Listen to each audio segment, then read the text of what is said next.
जय Shri Radhe 11th class. हमारा second chapter बड़ा खूबसूरती से चल रहा था, चल रहा है। और इसमें बहुत ही इंपॉर्टेंट टॉपिक आज मैं आपके लिए लेके आया हूं, that is a dimension. Dimension आप फर्स्ट टाइम पढ़ेंगे और आपके साथ ये जुड़ेंगे, क्योंकि फिर हर टॉपिक में ऐसी काम में आएगा। क्योंकि डायमेंशन चीज ही ऐसी है, नाम से समझ में आ रहा होगा डायमेंशन। जैसे कि अब तक आपने जो ऐसा यूनिट पढ़ी थी ना, है वही चीज, बस उसको उसका रिप्रेजेंटेशन थोड़ा सा डिफरेंट कर दिया है। हम ये कह सकते हैं कि जो भी कोई फिजिकल क्वांटिटी होती है और उसका जो फंडामेंटल रिप्रेजेंटेशन है, दैट इज अ डायमेंशन। तो मैं इसका कैसे सिंपल में a fundamental representation of the any physical quantity. ऐसा यूनिट तो यही है, ऐसा यूनिट क्या यही है, लिखी है डायमेंशन। जैसे कि थोड़ा सा और एग्जांपल लें कि आपने कोई घर लिया, तो सबसे पहले क्या कहते हो, इसकी डायमेंशंस क्या है, और सामने वाला समझ जाता है किसके बारे में बात हो रही है, लेंथ और ब्रेथ के बारे में। क्लियर है, बात समझ में आती है। तो इसकी डेफिनेशन क्या लिख सकते हैं, a fundamental quantity present in a given quantity is a dimension। इसमें एक चीज और है कि the power of the such quantity, इस क्वांटिटी की जो पावर है वही क्या होता है, डायमेंशन का नंबर होता है। क्लियर है बात, इस क्वांटिटी की जो पावर है। अब जैसे कैसे बताओ, आप कैसे करते हैं, छोटा सा एग्जांपल लेके बताता हूं कि मैं आपसे कहूं लेंथ LEGTH, लेंथ की ऐसा यूनिट क्या होती है, आप कहेंगे मीटर, ठीक है। लेकिन यहां पर लेंथ को जो रिप्रेजेंट किया जाता है वो मीटर में ना करके किस में करते हैं हम, एल से। किससे करते हैं हम, एल से। बात समझ में आती है। एक चीज और है, मैं आपसे कहूं मास, मास की ऐसा यूनिट क्या होती है, किलोग्राम। किलोग्राम को हम किससे रिप्रेजेंट करते हैं, एम्पियर। करंट, एम्पियर की ऐसा यूनिट क्या होती है, ए। इसका रिप्रेजेंटेशन भी क्या होता है, ए। लेंथ का लिए एल यूज करेंगे, मास के लिए एम यूज करेंगे, टाइम के लिए टी यूज करेंगे, टेम्परेचर के लिए के यूज करेंगे, और एम्पियर के लिए, करंट के लिए ए यूज करेंगे। और यदि कोई और आता है तो मैं आपको बता दूंगा। इसका एग्जांपल निकाल के देखिए कि आपने छोटा सा एक फॉर्मूला पढ़ा, क्या, स्पीड पढ़ा हुआ। स्पीड की मैं आपसे ऐसा यूनिट पूछूं क्या होती है, आप कहेंगे मीटर पर सेकंड। नहीं होती है, क्योंकि स्पीड इक्वल टू क्या होता है, डिस्टेंस अपॉन टाइम होता है। डिस्टेंस की ऐसा यूनिट, डिस्टेंस, लेंथ आ गई, डिस्टेंस मतलब लेंथ, लेंथ की unit metre upon time, time की यूनिट सेकंड। तो इसकी क्या होती है, मीटर पर सेकंड। मैंने आपसे क्या कहा, ये तो हमने क्या निकाली है, ऐसा यूनिट। यदि मुझे स्पीड की क्या निकालनी है, डायमेंशन। क्या निकालनी है, डायमेंशन। तो कैसे निकालूंगा डायमेंशन, क्या आ रही है, डिस्टेंस। डिस्टेंस के लिए क्या यूज करना है, देखो जरा, डिस्टेंस के लिए, डिस्टेंस तो लेंथ, लेंथ के लिए क्या यूज करना है, एल। डिस्टेंस की तो लेंथ होती है, नहीं आ रही बात समझ में, डिस्टेंस की लेंथ होती है, तो उसके लिए क्या यूज करना है आपको, एल। तो यहां पे क्या लिख देंगे, एल। एक एम है, एक एल, ठीक है। फिर क्या है नीचे, टाइम, जिसके लिए सेकंड आया है, यहां टाइम के लिए हमें क्या यूज करना है, टी। मैंने आपको एक चीज बताई थी, क्या, the power of the such quantity. इस सच क्वांटिटी जो पावर होती है वही क्या होता है, नंबर ऑफ डायमेंशन।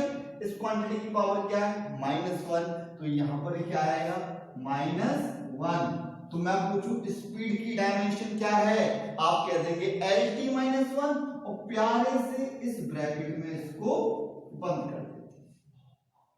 कई जगह थोड़ा सा अलग तरीके से भी लिखा होता है, मैं आपको बताता हूं। यदि मैं इसको इस तरह से भी लिख सकता हूं, कैसे, M0 LT -1। ऐसे क्यों लिखा, क्योंकि डायमेंशनल फॉर्मूला होता है रिप्रेजेंट करने के लिए। डायमेंशन को किस तरह से रिप्रेजेंट करते हैं, ब्रैकेट में m की पावर a, l की पावर b, t की पावर c, यदि कोई और आ रहा है k तो उसकी पावर d। ये हमारा क्या होता है रिप्रेजेंट करने का तरीका। यदि m है, मास की कोई क्वांटिटी है तो मास की पावर आ जाएगी, और यदि क्वांटिटी नहीं है मास की तो क्या आएगा, जीरो। क्लियर है, निकालना समझ में आ रहा है। और एक और एग्जांपल लेके देता हूं, चलिए देखते हैं। आपने एक चीज और बहुत बढ़िया तरीके से पढ़ी हुई है, एक्सेलरेशन पढ़ा हुआ है। एक्सेलरेशन क्या होता है, change in a velocity with respect to time, change in velocity with respect to time. Velocity, ऊपर तो वेलोसिटी आएगा, चेंज हो रहा हो तो ऊपर क्या आता है, मीटर पर सेकंड, नीचे क्या आता है, सेकंड। तो ऐसा यूनिट क्या बनती है इसकी, मीटर पर सेकंड स्क्वायर। और मैं आपसे पूछूं एक्सेलरेशन की डायमेंशन कितनी होगी, डायमेंशन कितनी होगी, मीटर, मतलब क्या हुआ, लेंथ आ रही है। लेंथ के लिए क्या लेते हैं हम, एल। बात समझ में आती है। फिर क्या है, सेकंड, सेकंड मतलब टाइम, टाइम के लिए क्या लेते हैं हम, टी। बात समझ में आ रही है, बहुत बढ़िया, आहा मजा आ गया, आपको समझ में आ रहा है। -2 ले लिया हमने, और आपका एक नंबर पक्का हो गया। 101% आपका जो भी पेपर होता है उसमें ज्यादातर डायमेंशन पूछी जाती है। तो डायमेंशन समझ में आई बात, कैसे निकालते हैं। अब मैं आपसे पूछूं हल्का सा कि वॉल्यूम की डायमेंशन क्या होगी। यहाँ वॉल्यूम की डायमेंशन क्या होगी, वॉल्यूम क्या होता है, मीटर क्यूब, मतलब length into length into length, 3 बार लेंथ आई ना, 3 बार लेंथ, लेंथ मतलब एल, तो क्या हो जाएगा डायमेंशन इसकी, एल क्यूब। इसे बंद कर देंगे। अच्छा, इसको मैं ऐसे भी लिख सकता हूं, कैसे भी मैंने बताया था, यहाँ पर एम नहीं है तो 0, एल है तो 3, टी भी नहीं है तो 0। ये भी सही है और ये भी क्या है, सही है। इतनी बात समझ में आई। ये डायमेंशन रिप्रेजेंट करने का फॉर्मूला, किसी भी फॉर्मूले से हम डायमेंशन निकाल सकते हैं, किसी भी क्वांटिटी के हम डायमेंशन निकाल सकते हैं। और यदि कोई अलग फॉर्मूला दे रखा है, नया फॉर्मूला दे रखा है, उसकी भी आप डायमेंशन निकाल सकते हैं। मैं आपको कुछ डायमेंशन लिखाता हूं, उसके फॉर्मूले दिखाता हूं, आप नोट कर लीजिएगा। देखिए तो फॉर्मूले देखते हैं। चलिए थोड़ा डायमेंशन दिखा रहा हूं आपको मैं यहाँ पर, तो इन डायमेंशन को देखिए। अभी जो मैंने डायमेंशन दिया उसी के मैंने कुछ फॉर्मूले लिए यहाँ पर। तो सबसे पहले मैं एरिया देखूं, यहाँ पर दिखाई दे रहा एरिया, एरिया की मीटर स्क्वायर क्या है, ऐसा यूनिट, इसकी डायमेंशन क्या है, mL2T0। इसको ऐसे तो लिख ही सकता हूं, इसके साथ साथ मैं इसको केवल L2 लिख दूं तो भी कोई बात नहीं, बहुत बढ़िया रहेगा। ठीक है, मैं L2 भी इसे लिखा छोड़ दूं तो क्लियर है, बात समझ में आती है। अब यहाँ पर मैंने क्या लिया, वॉल्यूम, और ये मैंने बताया था इसे L क्यों लिखा छोड़ दूं, हाँ ब्रैकेट में जरूर बंद कर दीजिएगा। ठीक है, बात समझ में आ रही है। वेलोसिटी देखो मीटर पर second LT-1, acceleration LT-2, momentum mass into volume mLT-1। ठीक है, जिसकी 0 है उसको लिखना जरूरी नहीं होता, लिख देंगे तो भी कोई बात नहीं है। फोर्स क्या होता है, मास इनटू एक्सेलरेशन, m और a निकालना मैंने आपको बताया। m का क्या हो जाएगा, मास, m के लिए m ही आना है। एक्सेलरेशन अभी हमने निकाला, एक्सेलरेशन कितना, LT-2 mLT-2। वर्क एनर्जी का फॉर्मूला कोई भी ले लीजिए, काइनेटिक एनर्जी के लिए ले लीजिए हाफ mv², पोटेंशियल एनर्जी ले लीजिए, सबकी ऐसा यूनिट सेम ही आती है, मतलब निकलेगी ऐसा यूनिट किससे, फॉर्मूले से। क्लियर है बात। यहाँ पे देखिए power, work upon time, work की क्या होती है, अभी मैंने बताया mL²T-2 होती है। बात समझ में आ रही है ना, mL²T-2 होती है पर टाइम, मतलब एक टी और बढ़ गया अपॉन में तो ऊपर जाएगा क्या हो जाएगा, T-3। नहीं आ रही बात समझ में, फॉर्मूले से निकल जाएगा। मतलब आपको केवल क्या मालूम होना चाहिए, फॉर्मूला मालूम है तो आपका आंसर 100% आ जाएगा। यहाँ पे देखिए pressure, force upon area, force की हमने क्या निकाली, mLT-2 अपॉन एरिया, ध्यान दें एरिया और लग जाएगा इसमें, एरिया मतलब L², एरिया क्या होता है, लेंथ इंटू लेंथ, तो एक L से एक L कट जाएगा, एक L ऊपर आ जाएगा, निकाल के देखिएगा आपकी हो जाएगी। ये सारी यूनिट आपको मुंह जवानी आनी चाहिए। ठीक है, अपनी कॉपी में नोट कीजिएगा सारी लाइन वाइज। ग्रेविटेशन निकाल सकते हैं। हमने एक फॉर्मूला लगाया था ना फर्स्ट चैप्टर में भी, हमने समझाया था आपको, the force between the two object क्या होती है, ग्रेविटेशन। ग्रेविटेशन निकाला था हमने, ग्रेविटेशन की यूनिवर्सल कांस्टेंट उसकी निकाल सकते हैं, इंपल्स निकाल सकते हैं, टाइम डेंसिटी निकाल सकते हैं। इसी तरह से एक चीज, छोटी चीज और होती है, एक होता है स्ट्रेस। स्ट्रेस और प्रेशर का सेम फॉर्मूला होता है, ठीक है। स्ट्रेस और प्रेशर का सेम फॉर्मूला होता है, ऐसे सेम आती है। एक आता है स्ट्रेन, देखिए क्या आता है, स्ट्रेन। स्ट्रेन का फॉर्मूला क्या होता है, चेंज इन dimension upon original dimension. Dimension का चेंज अपॉन ओरिजिनल, मतलब ऊपर भी क्या है डायमेंशन, नीचे भी क्या है कोई ना कोई डायमेंशन, मतलब दोनों हमारी सेम होती है। जब दोनों ही सेम हैं तो इसकी ऐसा यूनिट इसकी ऐसा यूनिट कट जाएगी, या फिर इसकी डायमेंशन कट जाएगी। जैसे कि आपने 9th क्लास में पढ़ा था, कुछ पढ़ा था रिलेटिव करके, रिलेटिव डेंसिटी पढ़ा था ना। रिलेटिव डेंसिटी का फॉर्मूला क्या था, density of substance upon density of liquid, कुछ ऐसा ही था, नहीं था। ऊपर और नीचे दोनों तरफ डेंसिटी आ रही थी तो उसकी यूनिट लिखते थे हम, क्या लिखते थे, इट हैज नो यूनिट। तो यूनिट ही नहीं है तो डायमेंशन भी नहीं होगी, तो क्या लिख दिया मैंने, डायमेंशन लेस। ऐसे कोफिशिएंट ऑफ इलास्टिसिटी क्या होता है, स्ट्रेस अपॉन स्ट्रेन। स्ट्रेस की ऐसा यूनिट क्या होती है, जो प्रेशर की होती है, कितनी होती है, ml -1 t -2। स्ट्रेन की कुछ नहीं होती, तो सिंपल सी बात है, जो स्ट्रेस की होगी वही आ गई ml -1 t -2। क्लियर है। ऐसे सरफेस टेंशन सब फॉर्मूले के ऊपर डिपेंड है, आप निकाल के देखिएगा, बहुत इजीली आपको ये समझ में आ जाएगा, ठीक है। चलिए डायमेंशन की बेस पर इसको हमने 4 पार्ट में डिवाइड किया, ठीक है। On the basis of the quantity dimension are 4 types. कौन कौन से 4 टाइप्स के डायमेंशन होते हैं जरा समझें। सबसे पहले डायमेंशनल कांस्टेंट, क्या, डायमेंशनल कांस्टेंट, ऐसा कांस्टेंट जिसकी कोई ना कोई डायमेंशन होती है। जैसे कि अभी मैंने आपको फॉर्मूले बताए, उसमें हमने देखा ग्रेविटेशन, देखा था ग्रेविटेशन एक क्या है, कांस्टेंट है, लेकिन उसकी एक क्या थी, डायमेंशन थी। ये वही कह रहा है डायमेंशन कांस्टेंट, मतलब एक ऐसा कांस्टेंट जिसकी डायमेंशन होती है। अभी हमने देखा कि जी एक क्या था, डायमेंशन कांस्टेंट, इसकी डायमेंशन थी, कितनी डायमेंशन थी, m-1 L3, कुछ ऐसा था, m-1 L3, t क्या था, t-2, याद है, अभी बताया मैंने आपको, ठीक है।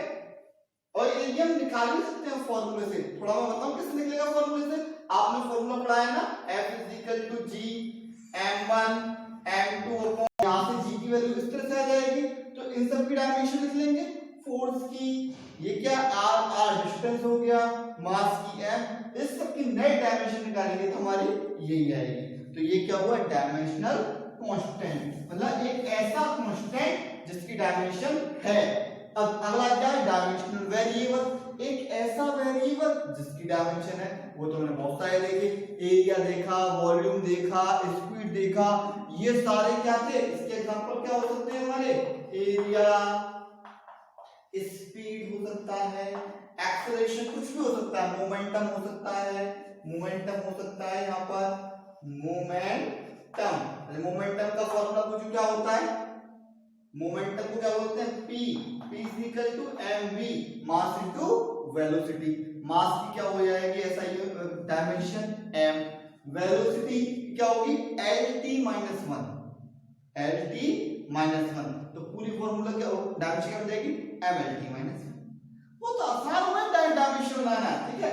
अब आते हैं डायमेंशन लेस कांस्टेंट, एक ऐसा कांस्टेंट जिसकी कोई डायमेंशन नहीं होती, एक ऐसा कांस्टेंट जिसकी डायमेंशन होती है, एक ऐसा वेरिएबल जिसकी डायमेंशन होती है, एक ऐसा कांस्टेंट जिसकी कोई डायमेंशन नहीं होती।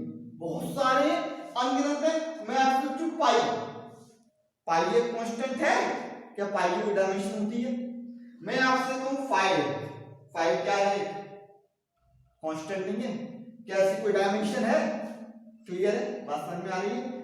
अब एक ऐसा वेरिएबल जिसकी कोई डायमेंशन नहीं है, अभी मैंने बताया आपको रिलेटिव डेंसिटी का एग्जांपल दिया था। रिलेटिव डेंसिटी क्या था, रिलेटिव डेंसिटी क्या होता है, डेंसिटी ऑफ सब्सटेंस और डेंसिटी ऑफ लिक्विड, मतलब ऊपर नीचे दोनों तरफ डेंसिटी आ रही है। रिलेटिव डेंसिटी कैसी है? वेरिएबल, पर लेकिन उसकी कोई भी डायमेंशन नहीं होती। एक एग्जांपल मैंने और आपको और दिया था, स्ट्रेन। स्ट्रेन में ऊपर क्या होता है हमारा? चेंज इन डायमेंशन, मतलब कोई भी डायमेंशन में चेंज आ रहा है, जैसे कि हम चेंज इन वॉल्यूम ले लेते हैं और नीचे भी डायमेंशन में चेंज होता है, तो उसमें भी क्या होता है? वेरिएबल है स्ट्रेन, लेकिन उसकी कोई भी डायमेंशन नहीं होती। तो यहाँ क्या लिख सकते हैं? रिलेटिव डेंसिटी, या क्या लिख सकते हैं हम? स्ट्रेन। तो ये हमारे सारे क्या आ गए? एग्जांपल इसके। समझ में आई बात? चारों समझ में आई। अब बहुत खूबसूरती से इसके लेते हैं कुछ एप्लीकेशन, बहुत इंपॉर्टेंट होती है। आपके लेते हैं कुछ एप्लीकेशंस, ठीक है, डायमेंशन की, बहुत इंपॉर्टेंट है। पहले की तरह ये क्या है हमारा? इंपॉर्टेंट क्वेश्चन आएगा इसमें से, ठीक है, 3 में से 100%। तो पहला हमारा चेंजिंग द यूनिट को चेंज करना है। जैसे कि आपसे कहा जाए क्या कि 5 किलोमीटर पर आवर से कोई दौड़ता है। अब मैं कह रहा हूं आप 5 किलोमीटर पर आवर को चेंज कर दीजिए मीटर पर सेकंड में। कैसे चेंज करेंगे? With the help of dimension. आप मुझे डायरेक्ट कर देना कि 1000/60 into 62, डायरेक्ट नहीं करना, with the help of dimension. मैं सिखाऊंगा कैसे करते हैं। अगला क्या है? Checking correctness of formula.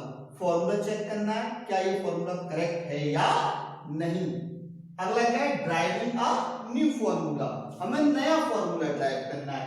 तो ये अभी 3 एप्लीकेशन पढ़ेंगे। फिलहाल अभी इन दोनों में से एक समझते हैं, चेंजिंग द यूनिट।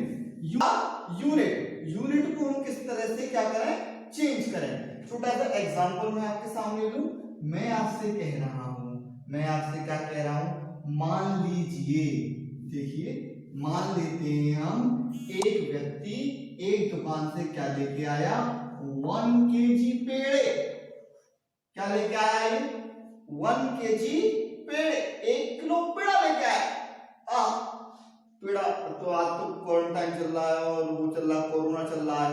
इस कोरोना पेड़ा तो बहुत दिन हुए देखे हुए हमें, तो 1 kg पेड़े लेके आया।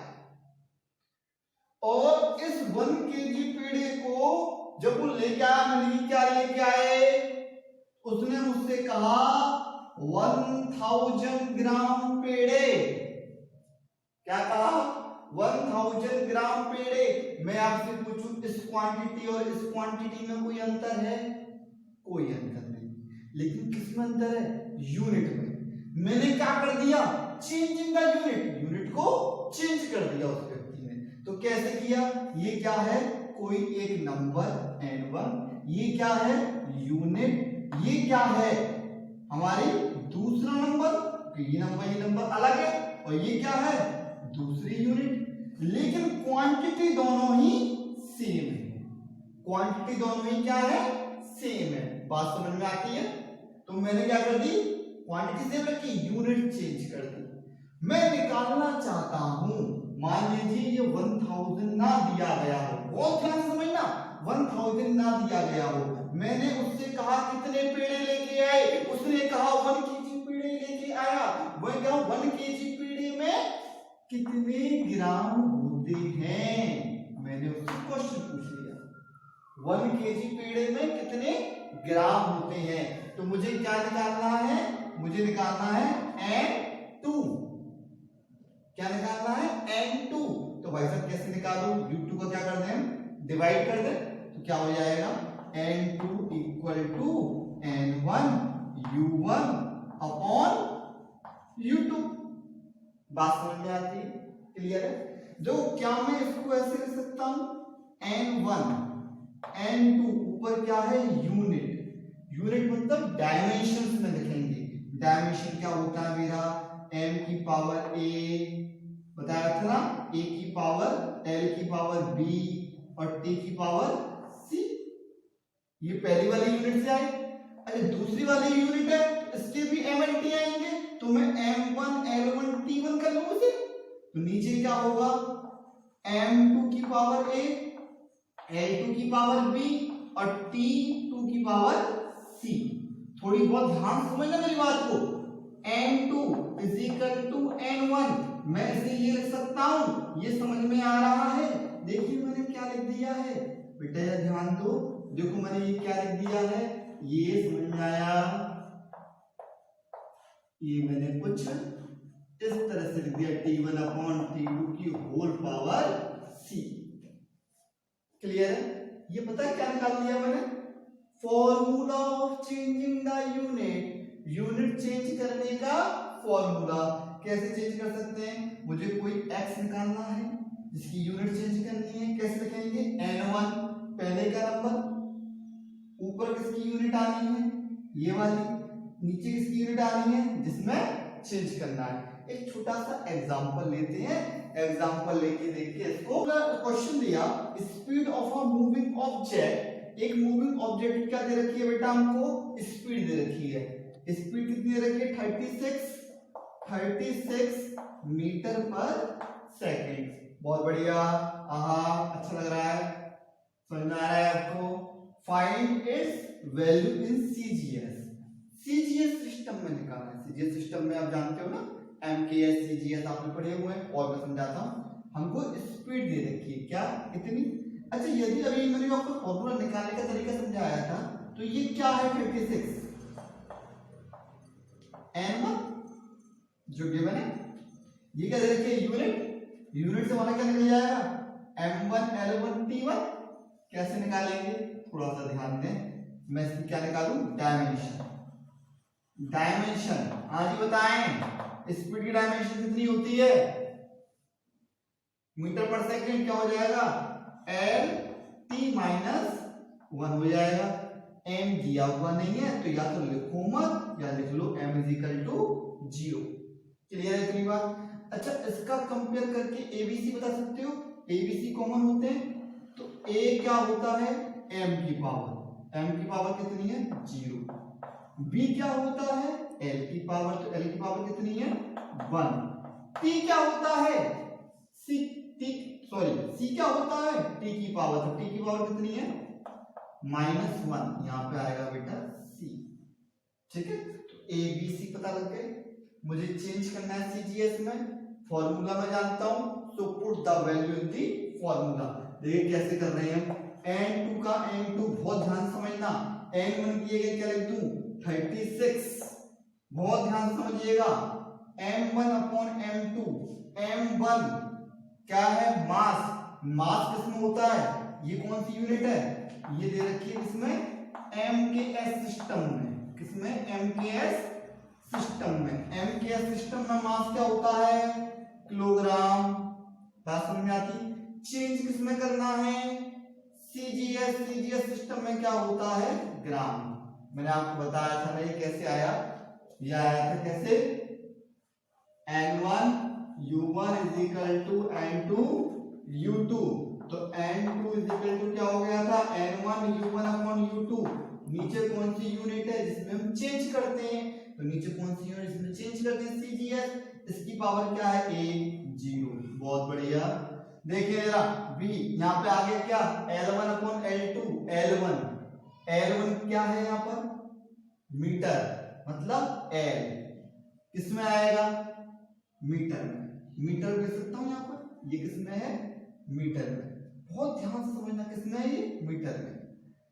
किसमें चेंज करना है, किसमें चेंज करना है इसे सीजीएस, मतलब सेंटीमीटर में। इसकी पावर कितनी दे रखी है मुझे, b की पावर 1।